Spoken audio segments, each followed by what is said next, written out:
शास्त्रों को इसलिए न पढ़ो कि शास्त्र पढ़ने से तुम्हें मोक्ष मिलेगा, शास्त्रों को इसलिए भी पढ़ो कि शास्त्र को पढ़ने से तुम्हें सिद्धांत मिलेंगे, तुम्हें एक दर्शन मिलेगा। प्यारे, जीवन का एक अद्भुत दर्शन श्री कृष्ण ने कराया।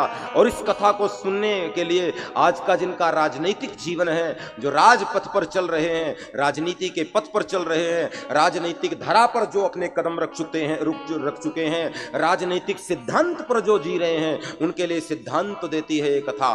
कंस की मृत्यु हुई और कंस के माथे पर जो मुकुट था वो यमुना जी में विसर्जित कर दिया गया। भगवान श्री कृष्ण को एक दिव्य रथ में बैठाकर पूरे मथुरा नगर की शोभा यात्रा निकाली गई और सारे मथुरा नगर की शोभा यात्रा निकली और फिर भगवान को उच्च सिंहासन में बैठा करके मथुरा नगर वासियों ने कहा, माधव हम चाहते हैं अब मथुरा के राजा आप बन जाओ, मथुरा की राज की बागडोर हम आपको सौंपना चाहते हैं। एक बार सोच के देखो, निर्विरोध निर्विवाद, कोई चुनाव नहीं, कोई वोट नहीं, मथुरा का एक एक व्यक्ति कह रहा है कि हमारा राजा श्री कृष्ण जैसा होना चाहिए, हमें आप राजा के रूप में चाहिए।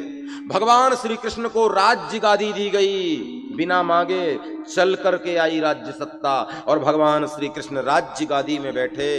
रात्रि भर व्यतीत हुई और सवेरा जैसे ही हुआ तो सुखदेव जी कहते हैं, परीक्षित, भगवान ने एक सभा बुलाई और एक सभा बुलाकर कन्हैया ने कहा, मैं मथुरा की राज्य गादी को छोड़ना चाहता हूं। कमाल हो गया।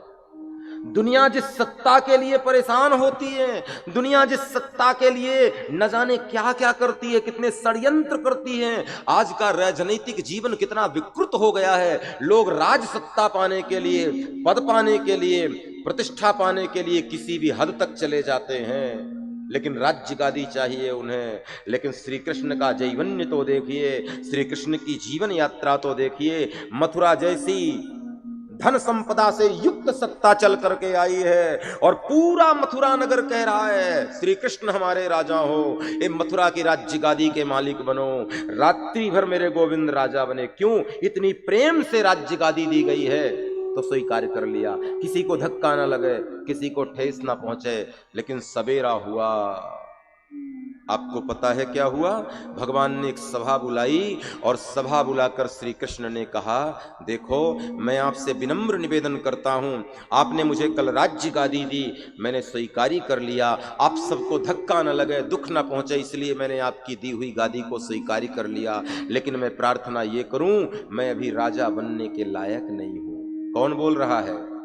श्री कृष्ण बोल रहे हैं। जगत नियंता, जगताधीश, निर्गुण निर्विकार निर्विशेष निरीह निरुपम ब्रह्म बोल रहे हैं, जिनके इशारे से पूरी सृष्टि का पालन, संहार और लय होता है, सृजन होता है। वो श्री कृष्ण कह रहे हैं मथुरा वासियों से, मैं राजा बनने लायक नहीं हूं, अभी राज्य गादी में बैठने लायक नहीं हूं, मुझे राजा मत बनाइए। लोगों ने कहा, कमाल हो गया, राजा बलवान होना चाहिए, आप बलवान हो, राजा रूपवान होना चाहिए, आप रूपवान हो, राजा शीलवान होना चाहिए, आप शीलवान हो, राजा नीतिवान होना चाहिए, आप नीतिवान हो, राजा सत्यवादी होना चाहिए, आप सत्यवादी हो। आप में ऐसा कोई गुण नहीं है जो राजा में होना चाहिए और आप में नहीं है।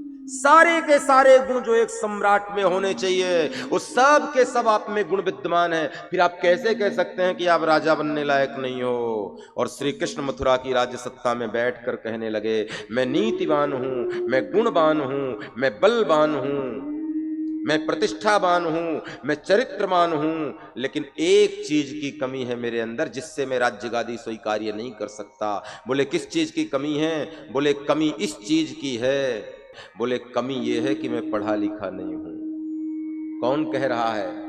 ये श्री कृष्ण कह रहे हैं। जो श्वास लेते हैं तो उनके मुख से वेद निकलते हैं, जाकी सहज श्वास श्रुति चारी, सो हरि पढ़ यह कौतुक भारी। जिसके श्वास श्वास से वेद निकलते हैं वो श्री कृष्ण कह रहे हैं कि मैं राजगादी तो स्वीकार कर लेता, मैं राजा तो बन जाता, लेकिन मैं पढ़ा लिखा नहीं हूं। और देश का सम्राट पढ़ा लिखा होना चाहिए, जो राजा हो हमारा वो हमसे ज्यादा पढ़ा लिखा होना चाहिए, वो शिक्षित होगा तभी शिक्षा पर प्रयास करेगा, शिक्षा पर कार्य करेगा।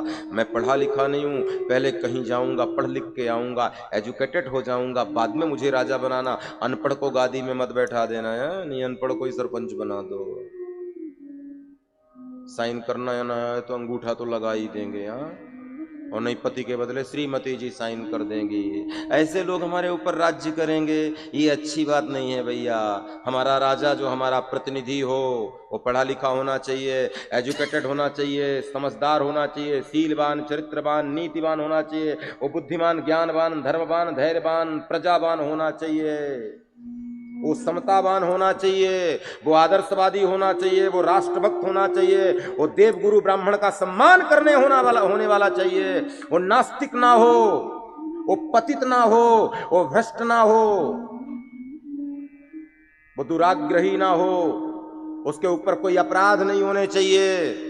वो ऐसा व्यक्ति हमारे ऊपर राज्य नहीं करना चाहिए जो स्वयं भ्रष्ट हो, स्वयं अच्छा व्यक्ति ना हो। ऐसा व्यक्ति हमारा राजा नहीं हो सकता। हमारे राजा को दिव्य होना चाहिए, दिव्य गुणों से आभूषित होना चाहिए। भगवान में सारे गुण हैं, लेकिन भगवान कहते हैं मैं पढ़ा लिखा नहीं हूं, इसलिए राज्य गादी स्वीकार्य नहीं करूंगा मैं।